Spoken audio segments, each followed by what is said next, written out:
Equal to p at x equal to 1। X equal to 0 का मतलब है m की पावर 0 e की power minus m upon 0 factorial, m की power 1 e की power minus m upon 1 factorial.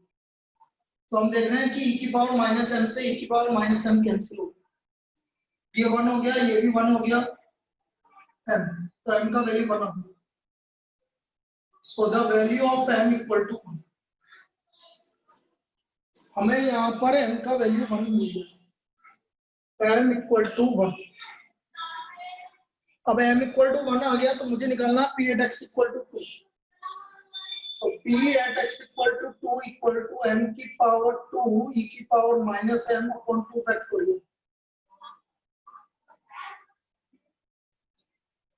अब m की वैल्यू 1 है तो 1 की पावर 2 1 हो गया, 2 फैक्टोरियल की वैल्यू 2। तो बेटा what is the value of p at x equal to 2 1 upon 2e। p at x equal to 2 पर वैल्यू आ गई हमारी 1 अपॉन 2e। इस प्रॉब्लम में कोई डाउट है किसी को? ये क्लियर है?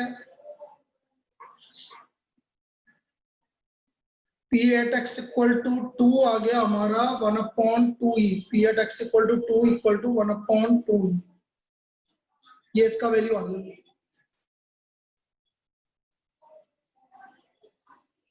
क्लियर? नेक्स्ट वापस से p x equal to x is एक और प्रॉब्लम करते हैं।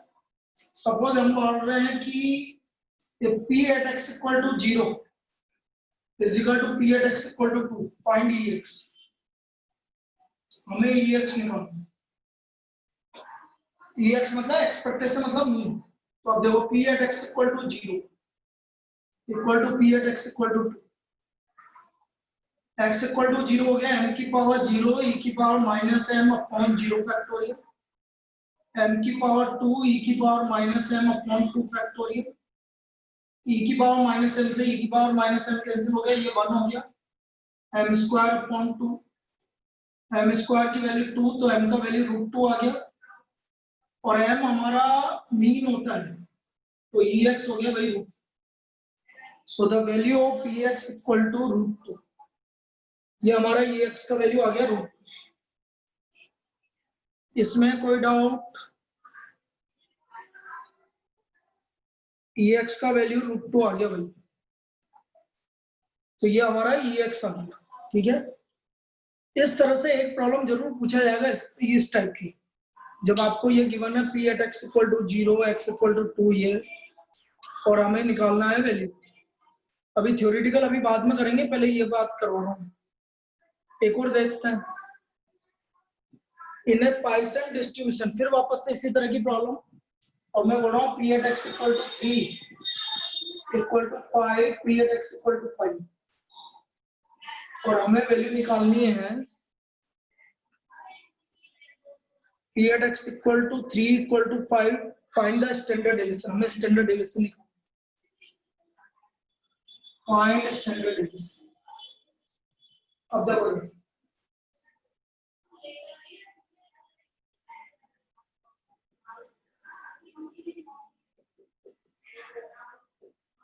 ये हो गया m क्यूब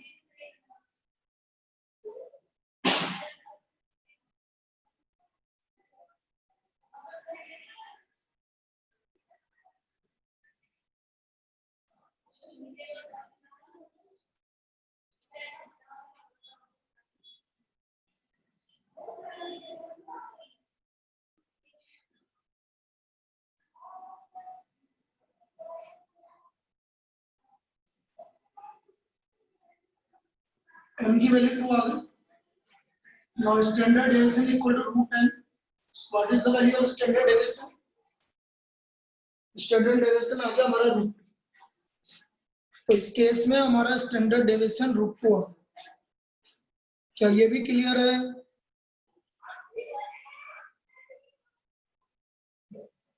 ये क्लियर है? चलिए और देखते हैं इसी टाइप की problem.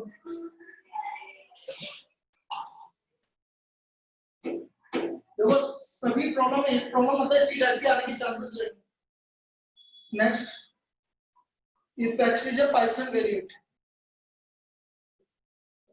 x is a Poisson variate and Ex equal to 1, then Px is greater than equal to 1 is, हमें ये निकालना Ex का वैल्यू 1 के इक्वल है। अब बेटा Ex यदि 1 के इक्वल है, Ex मतलब मीन, तो m इक्वल टू 1 हो गया। Now Px is greater than 1, greater than 1 का मतलब है 1 से ज्यादा, तो 1 से ज्यादा में कौन कौन बच गया भाई? 1 से ज्यादा मतलब 2, 3 एंड सो ऑन, तो कौन कौन बच गया? अरे 1 से ज्यादा में कौन कौन बच गया? एक तो 0 बच गया और एक 1 बच गया, बिल्कुल सही है। तो मैं इसको ऐसे भी लिख सकता हूँ,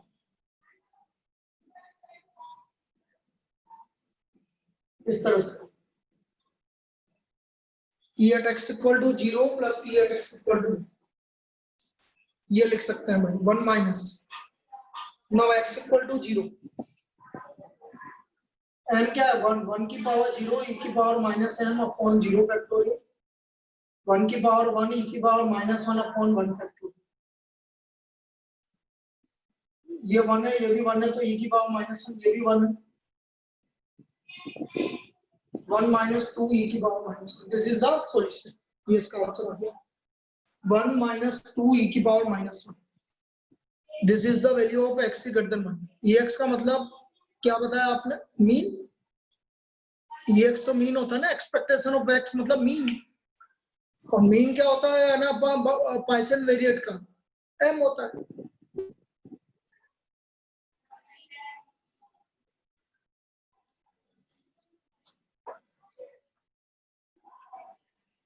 तो ये इसका वैल्यू आ गया 1 माइनस 2 e की पावर माइनस। अगला देखो, तो ये इस तरह की प्रॉब्लम है जब x equal to 0 x equal to 1 के इक्वल है, तो जितनी भी प्रॉब्लम वहां आपकी आ चुकी है वो सब बता चुकी। एक और देखो, अब तो कितना इजी प्रॉब्लम दिया उसने, इससे इजी कुछ भी नहीं हो सकता। If a random variable, if a random variable x follows Poisson distribution,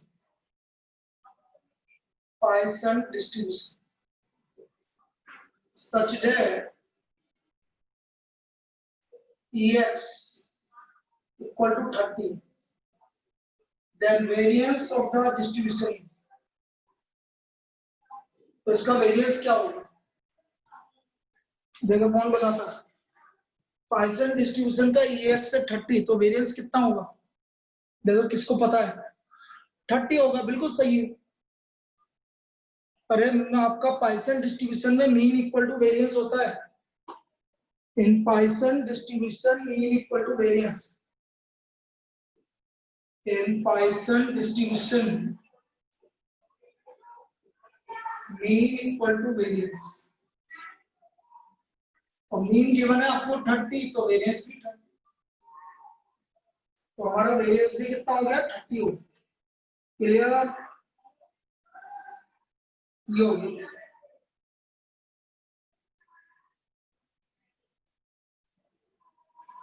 चलिए, अब ये तो एक टाइप की प्रॉब्लम होगी, अब मैं सेकंड टाइप की प्रॉब्लम बताऊंगा।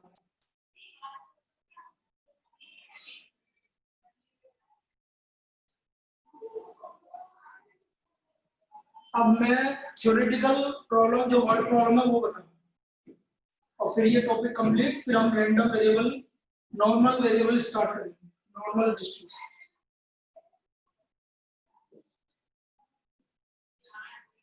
in a certain manufacturing process,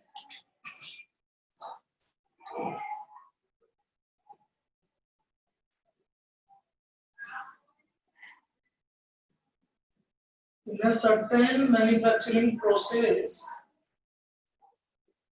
5% of the tools produced turn out to be defective. Produced turn out to be defective. Find the probability that probability that in a sample of 40 tools, at most 2 will be defective.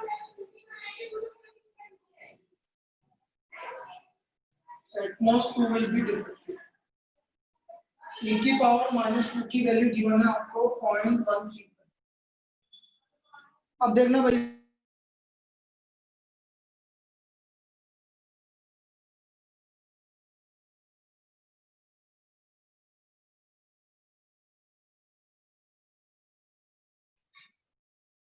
हमको given है n equal to n p, n given है 40 और m p given है आपको 5%. तो m निकालो, m होता है n p.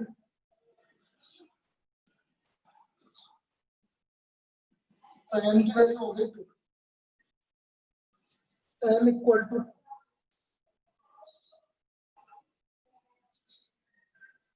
अब m की वैल्यू 2 आ गई. अभी बोल रहा है at most 2 will be defective. At most 2 will be defective.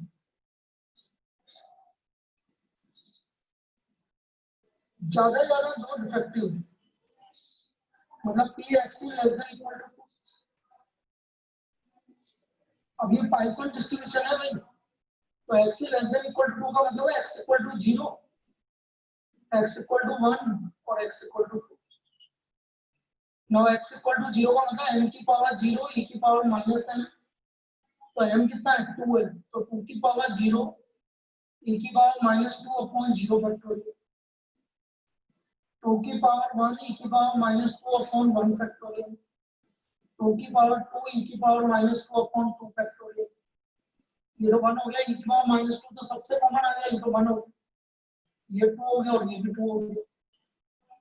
5 e की पावर -2 और e की पावर -2 की वैल्यू गिवन है, निकालना भाई. 5 into 0.135 कितना आ गया आंसर? 5 into 0.135 कितना आ गया?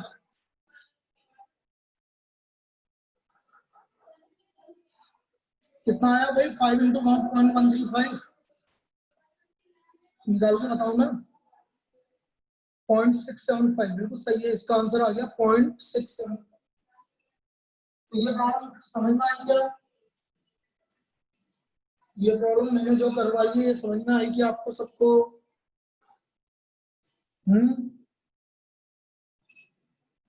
और ये क्लियर है भाई? सीधा सीधा देखो, एन आपके 40 सैंपल्स है तो एन इक्वल टू 40. पी आपका 5% है तो 5/100, तो m equal to n p. N आपको 40 है, पी 5/100 है तो एन n2 आ गया. At most 2 will be defective, मतलब 2 और 2 से कम. तो 2 और 2 से कम हमने निकाल दिया.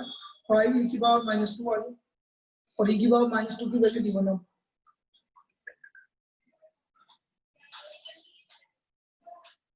एक और करते हैं इसी टाइप का.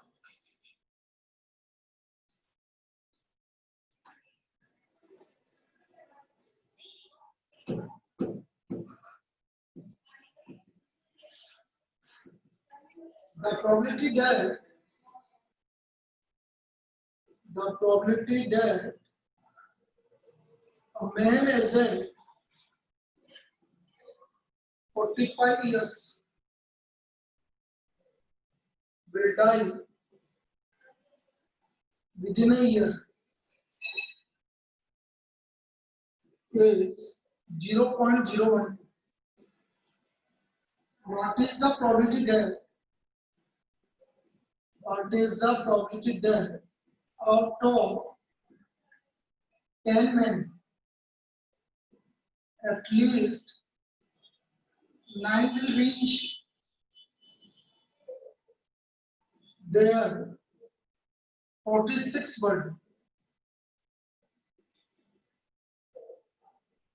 At least 9 will reach their 46th birthday. Probability given है e की power 0.12 minus 0.12 is equal to 0.88692. 0.88692 ये हमारी प्रोबेबिलिटी निकालनी है. तो बेटा देखो e की पावर गिवन में आने का मतलब पाइसन डिस्ट्रीब्यूशन लगाना। p गिवन है आपको 0.1012 और m गिवन है 10, n गिवन है 10, तो m इक्वल टू हो गया 0.12 आ गया। देखो आ गया m 0.12। अब मुझे निकालना है कि at least 9 will reach there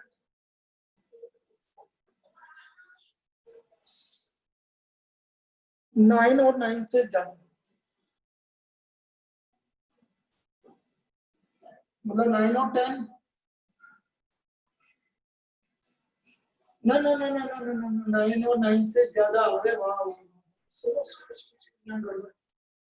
probability given है कि वो डेथ हो रही है, तो 9 और 9 से ज्यादा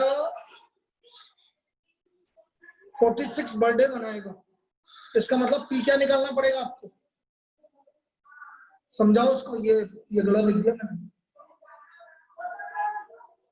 अरे 9 और 9 से ज्यादा, ध्यान से समझो भाई, हमें प्रोबेबिलिटी गिवन है कि वो डेथ हो रही है उसकी, तो 9 या 9 से ज्यादा 46 बर्थडे मनाएगा। इसका मतलब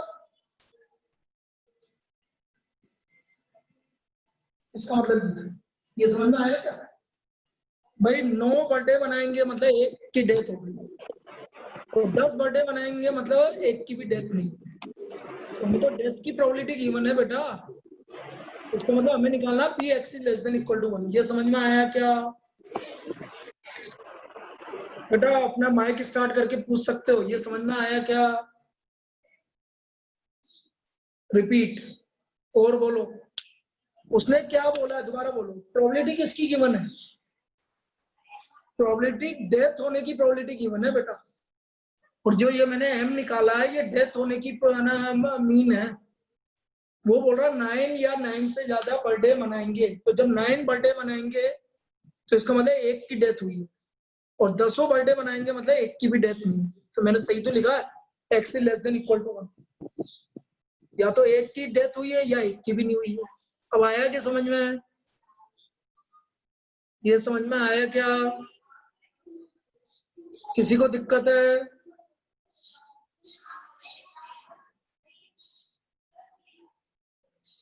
किसी को दिक्कत है? ठीक है, तो x less than equal to 1, तो x less than equal to 1 का मतलब p at x equal to 0 plus p at x equal to 1। या तो एक की डेथ हुई है या एक की भी डेथ नहीं हुई, तो x इक्वल टू 0, एक की भी डेथ नहीं हुई, मतलब m क्या था हमारा 0.12।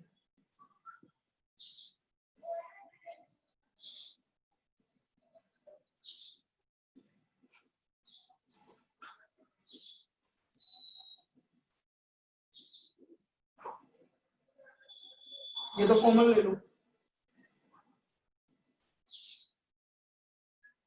0.88692 इंटू 2.12 करना भाई, कितना रहा?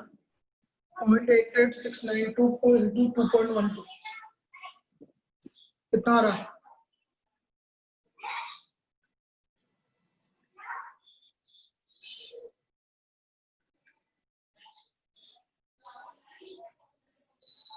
नहीं यार, ये कुछ गड़बड़ हो गया, तो लिए मैंने प्रोबेबिलिटी गलत दी है।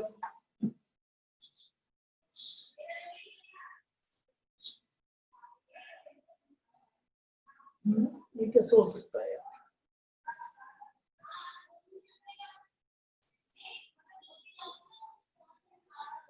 सॉरी 1.12 है, वही तो सोच।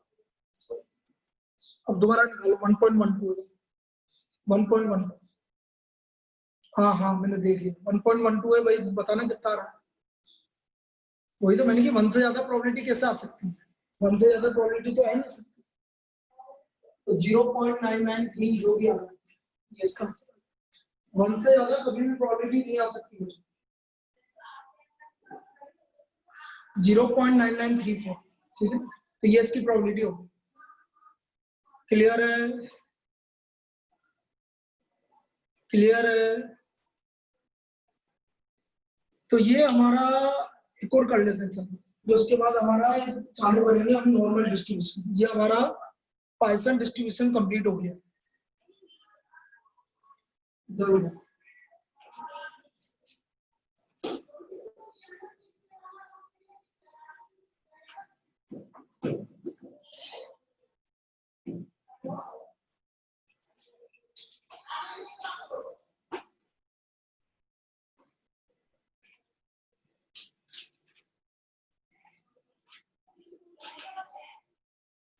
the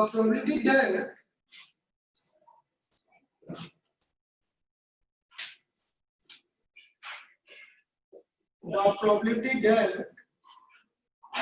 a random variable follows a Poisson distribution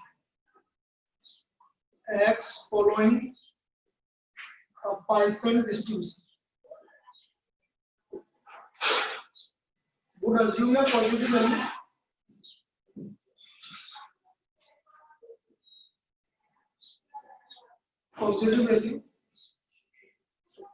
(1 minus e की power minus 2.7).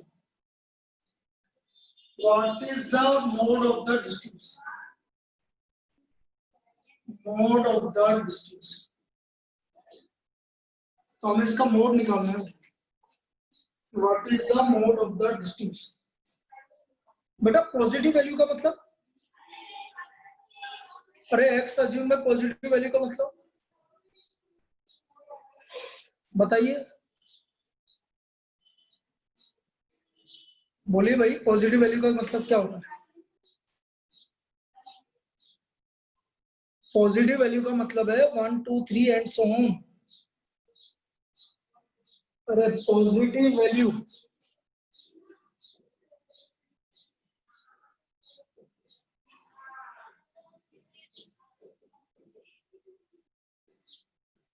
इसका मतलब x से ग्रेटर देन इक्वल टू 1,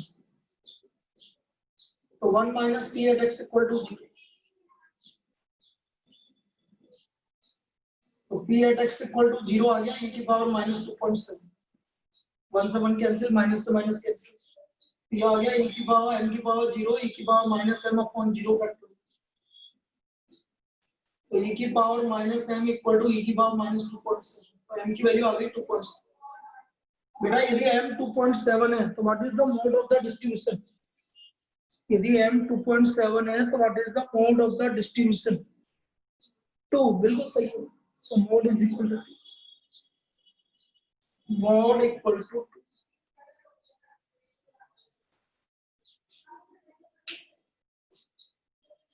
आया समझ में? ये इसका मोड 2 के इक्वल आ गया।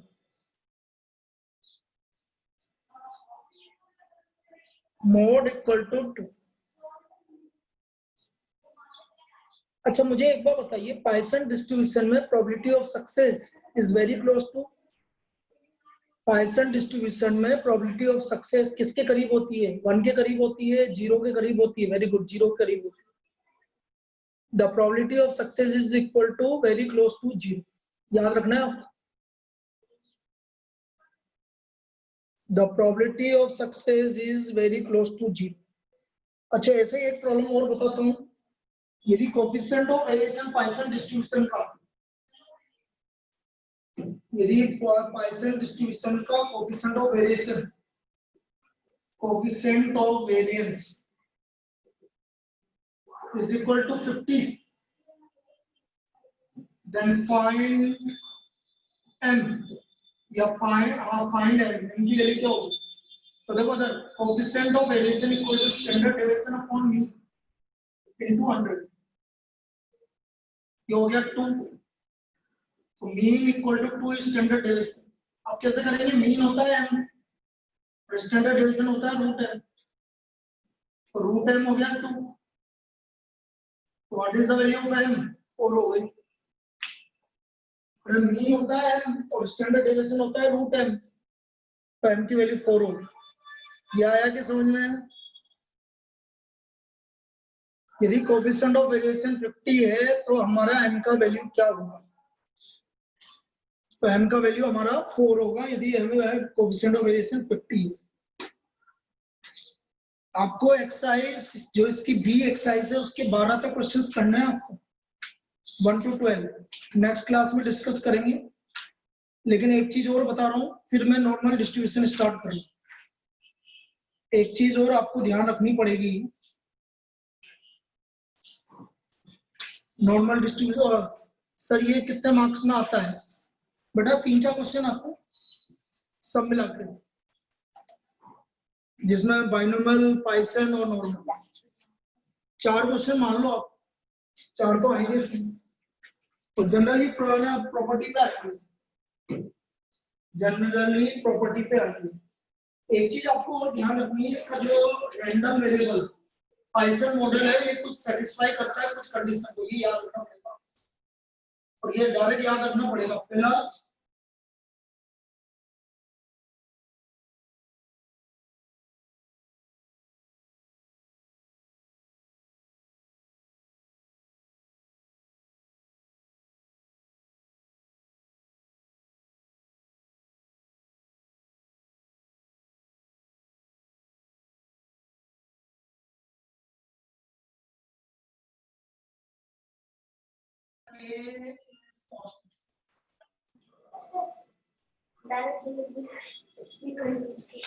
Finding success in a very, याद रखना पड़ेगा, finding success in a very small interval of time is with kp where k is constant.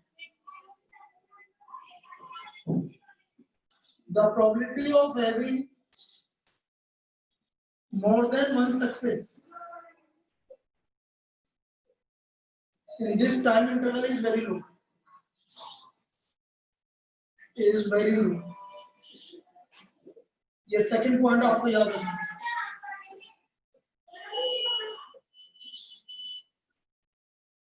The probability of having success in this time interval is independent of t.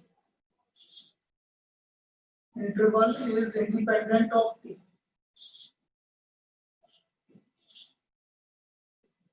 As well as a earlier success. अब ये direct आपको याद रखना पड़ेगा बेटा, ये 3 point आपको याद रखना पड़ेगा Python distribution.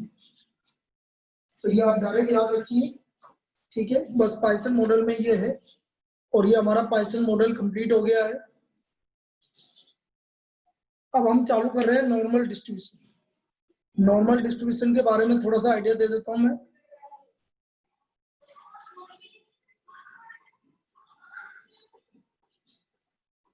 Normal distribution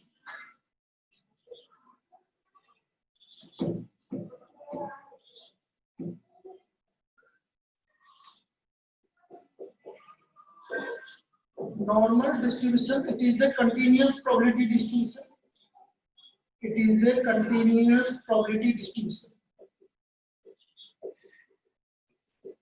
And probability density function बोलते हैं। Probability function is known as probability density function. और ये फॉर्मूला आपको याद रखना पड़ेगा, x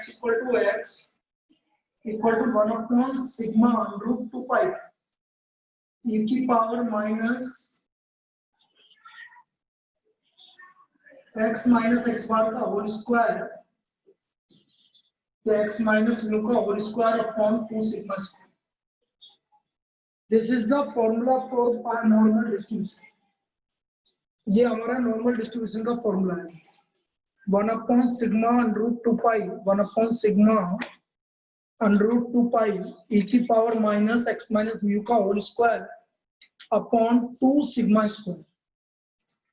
बेटा ये सिग्मा क्या होता है, जल्दी बताएंगे सिग्मा क्या होता है? ये सिग्मा जो लिखा है मैंने, ये होता क्या है? वेरिएंस नहीं होता है बेटा, स्टैंडर्ड डेविएशन होता है। स्टैंडर्ड डेविएशन होता है सिग्मा। और म्यू क्या होता है? म्यू क्या होता है? मीन होता है, बिल्कुल सही। Sigma is standard deviation and mu is, sigma standard deviation है और म्यू मीन। तो ये फॉर्मूला e की पावर x, और ये जो x की वैल्यू है this will be equal to minus infinite to plus infinite. इसका वैल्यू कुछ भी हो सकता है, माइनस इनफाइनाइट से प्लस इनफाइनाइट। तो 1/(√2 पाई e की power minus x minus mu का होल स्क्वायर है upon 2 sigma square. This is a normal distribution, probability density function. और ये जो आपका नॉर्मल कर्व है, ये नॉर्मल कर्व कुछ इस तरह का, this is the normal curve, ये normal curve, normal curve. Skewness zero, skewness zero मतलब बिल्कुल सिमेट्रिकल, स्क्यूनेस जीरो, ये आपका x इक्वल टू 0, इसका स्क्यूनेस जीरो होता है। अब देखो क्या है, यहाँ पर आपको एक चीज याद रखनी पड़ेगी। ये देखो यहाँ पर मैं आपको बताऊंगा, ये याद रखना पड़ेगा, z इक्वल टू +1 और z equal to -1, z equal to +1 to z equal to -1, ये वाला एरिया। अभी बताओ कितना एरिया होता है ये z equal to minus of z क्या होता है वो अभी समझा, और z इक्वल टू +2, ये वाला एरिया पूरा।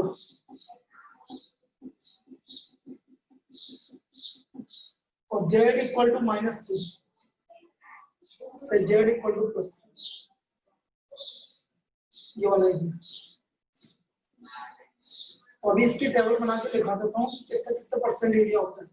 और ये एरिया पूछा जाएगा आपसे कि -2 से लेकर +2 के बीच में एरिया कितना होगा, +2 से -3 से +3 के बीच में कितना एरिया होगा, और -1 से लेकर +1 के बीच में कितना एरिया होगा। और z होता है x minus mu upon sigma, z का वैल्यू होता है x minus mu upon sigma.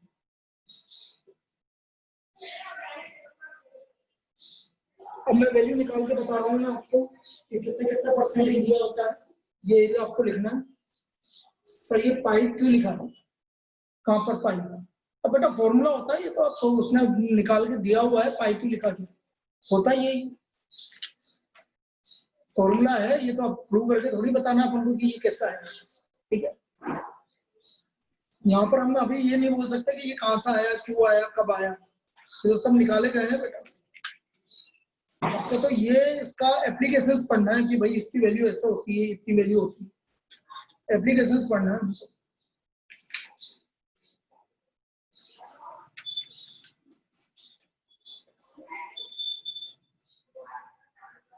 अब देखो मैं एक टेबल बना देता हूँ, उसमें आपको एरिया ये लिख लेंगे।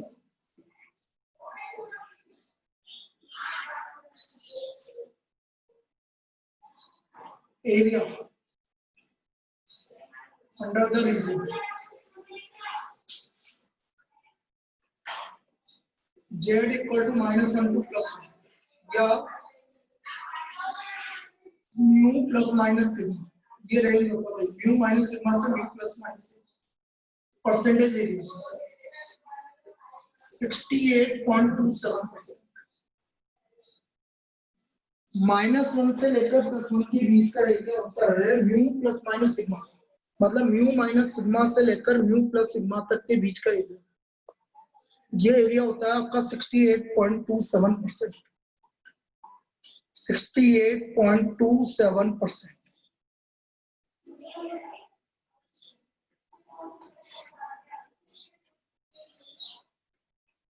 फिर हमारा है z इक्वल टू -2 से लेकर +2। भाई ऐसा लिख सकता हूँ म्यू -2 सिग्मा से लेकर mu +2 sigma, 95.45%। This area is 95.45%। और तीसरा एरिया है हमारा z equal to -3 to +3, mu -3 sigma to mu +3 sigma. This is 99.73%। 99.73%। ये टोटल 3 एरिया है, इन तीनों एरिया में से कोई सा भी एरिया आपसे पूछा जा सकता है। थ्योरेटिकल वो पूछेगा म्यू प्लस माइनस सिग्मा के बीच में कितना एरिया होता है, तो आपको याद रखना 68.27%। म्यू प्लस माइनस 2 सिग्मा के बीच में कितना एरिया होता है, तो 95.45%, और प्लस माइनस 3 के बीच में कितना एरिया होता है, तो 99.73%। This is the area under the curve. आया ये समझ में? समझ में क्या आया? ये तो याद रखना, समझने की बात ही नहीं है अभी, ये हमें याद रखना। तो ये इतना एरिया आपका इसका होता है, और एरिया आपका ये नॉर्मल कर्व, ठीक है। चलिए अब इसके आगे अपन नेक्स्ट क्लास में करेंगे। आपको 1 to 12 करने हैं एक्स सेट बी के, सेट बी के 1 to 12 करने हैं, और हमारे नेक्स्ट क्लास में हम नॉर्मल कर्व 2 क्लास और बाकी है, जिसमें आपका ये नॉर्मल कर्व कंप्लीट हो जाएगा, और फिर हम चैप्टर नंबर 2 और 3 पे आ जाएंगे। अब देखो मैं कैसे करवाऊंगा ये सुन लो। इसके बाद चैप्टर नंबर 2 और 3 होगा इस क्लास में, फिर उसके बाद होगा चैप्टर नंबर 2, 3 के बाद लास्ट वाला चैप्टर स्टेट का, और फिर सबसे लास्ट में है ना आपका डिफरेंस एंड इंटीग्रेशन। ये 4 चैप्टर बाकी है भैया। 2, 3 स्टेट का last chapter, index number and time series, और फिर उसके बाद सबसे लास्ट में डिफरेंस एंड इंटीग्रेशन। उधर 10 बजे वाली क्लास में जैसे ही हमारा रिग्रेशन अब मंडे को टेस्ट है, मंडे को चैप्टर नंबर 1 और 2